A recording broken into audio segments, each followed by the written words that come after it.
Welcome to the deep dive. Today we're digging into a stack of sources about this incredibly tangled, high-stakes situation. It's really quite something. It really is. We're talking about a caper that involves, believe it or not, two murders, a very valuable piece of modern art, and the kidnapping of a cat. Yeah, a Burmese cat, no less. It sounds almost made up, doesn't it? It absolutely does.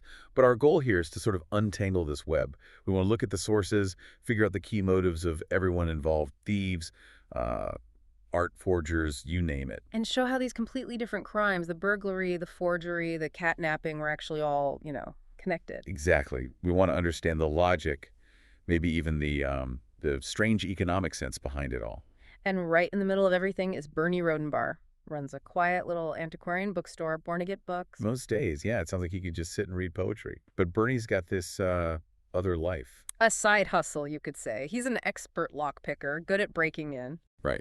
As he apparently puts it, he hasn't quite figured out how to break out of trouble. And trouble finds him almost instantly. His bookstore clients are, well, they're a mix. Definitely. One minute he's chatting with someone about Mary Carolyn Davies' poetry. And the next, some huge guy walks in trying to sell him this incredibly rare book on butterflies, Lepidopterae. And it's clearly stolen, right? Stamped property of the New York Public Library. Exactly. That's Bernie's world in a nutshell. But then he gets a legitimate job, an appraisal. Uh-huh. Takes him into this super high-security apartment building, the Charlemagne. He's there to appraise Gordon Kyle Onderdonk's library. And the apartment is like dripping with old money, Louis Quinze furniture, Aubusson rugs. Yeah, but then, bam, right over the fireplace, there's this massive, stark, geometric painting. A Piet Mondrian. Can't miss it. Totally clashes with the rest of the place. A priceless piece of 20th century art. And that sighting becomes important. Very important, because not long after that appraisal, Bernie's back in the Charlemagne, but not officially. Right. Using his other skill set. He targets the Appling apartments, different floor, 11th. This guy collects stamps. And Bernie lists some ruby earrings, thinks they might be spinels, actually, and pages torn right out of stamp albums. Including a page with the big one, the 24-cent inverted airmail stamp. Oof. That's like stealing the Mona Lisa of stamps leaves a trail. It really does. But the immediate trouble, it comes for his friend, Carolyn Kaiser. She runs the Poodle Factory, a dog grooming place, and she's devastated. Understandably. Her cat, her Burmese cat, Archie Goodwin. Named after Nero Wolfsky, of course. Of course. Archie's gone. Vanished from her apartment, which had like 3 locks on the door. A fox lock, a Rabson lock, and a spring lock. And no sign of forced entry at all. Weird. It gets weirder. The phone rings. Ransom demand. $250,000. $250,000 for a cat. And here's the kicker. The payment has to go through Bernie, the known burglar friend. What? Why him? And the caller uses this completely fake, almost comical Nazi accent. "We have the pussycat?" It's bizarre. Okay, that's unhinged. But then they prove they're serious, right? Yeah, a little package arrives. Inside, Archie's whiskers. Terrifies Carolyn. Makes it real. Awful. So what's the actual demand? Is it the money?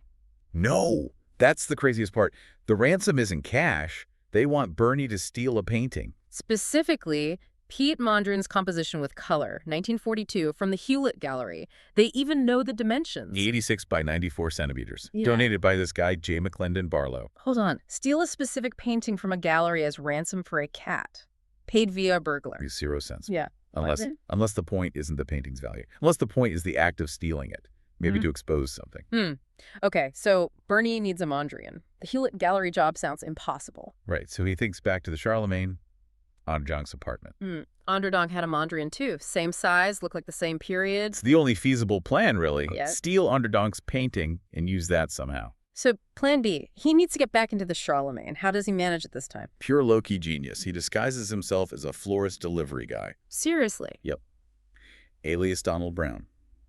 Delivers flowers to a Miss Leona Tremaine on another floor. She tips him a quarter. A quarter? For risking jail time to break into a high-security building. Tells you everything, doesn't it? But it gets him inside. Okay, so he heads up to 16, Onderdonk's place, ready to grab the painting. A disaster. The wall above the fireplace is empty. No, the painting's gone. Gone. Just this faint rectangle, like a ghost image where it used to hang. It was taken very recently. Oh, man. Plan B is dead. What now? Before he can even really process it, someone else shows up. Yeah. A woman.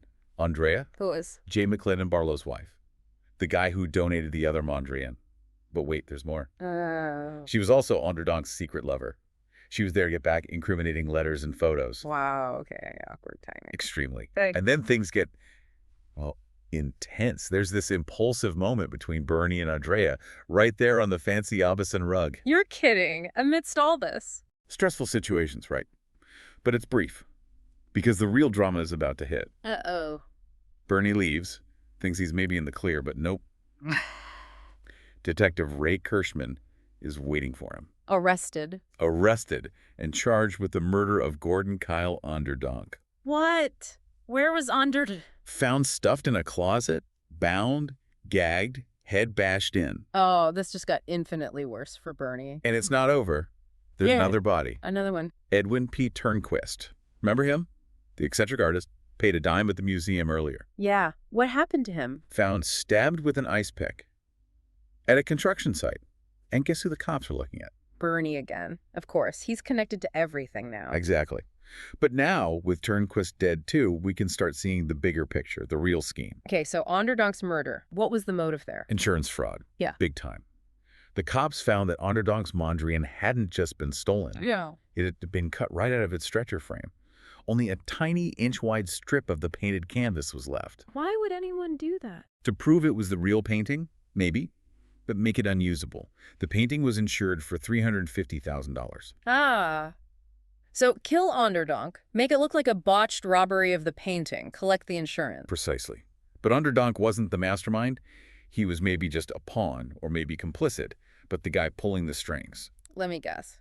J. McClendon Barlow, the donor of the Hewlett painting. Bingo. Barlow was running a massive, sophisticated art forgery operation. How did that work? It was brilliant, in a completely criminal way. Barlow would buy genuine masterpieces like the original Mondrian. Okay. Then he'd hire an artist that was Turnquist, the second victim, to paint perfect copies. Right, I see where this is going. Barlow would then donate or sell the copies, like the one he gave to the Hewlett Gallery, or the one Onderdonk thought he owned. While keeping the originals. Exactly. Yeah. He could sell the originals privately, maybe multiple times over, Yeah. and get huge tax write-offs for donating the fakes. It's kind of an economic marvel. A pyramid scheme with paint. So Barlow killed Onderdonk? It's like it. To stage the insurance claim on a painting that was already part of his fraud and conveniently frame Bernie, who just happened to be snooping around. Okay, that explains Onderdonk. What about Turnquist, the forger? Why was he killed? That brings in another player. Richard Jacoby. He knew Turnquist, knew about the forgeries. Jacoby killed Turnquist, used an ice pick he likely lifted from Bernie's bookstore. Another nice framing touch to shut him up. Why? If Turnquist talked, Barlow's whole operation collapses. And Jacoby was likely blackmailing Barlow, so his income stream disappears too. He killed Turnquist to protect the golden goose. Okay, and Elspeth Peters, Onderdonk's relative, where does she fit? She believes she was the rightful owner of her grandfather's original Mondrian, the one caught up in all this mess. She has another layer of motive and potential inheritance claims. Right, it's a tangled web, so Bernie's stuck. 2 murders hanging over him, Kat's still missing. And he still needs a Mondrian for the ransom, even though he knows it's all part of a bigger game now. What does he do? He needs a fake Mondrian, fast.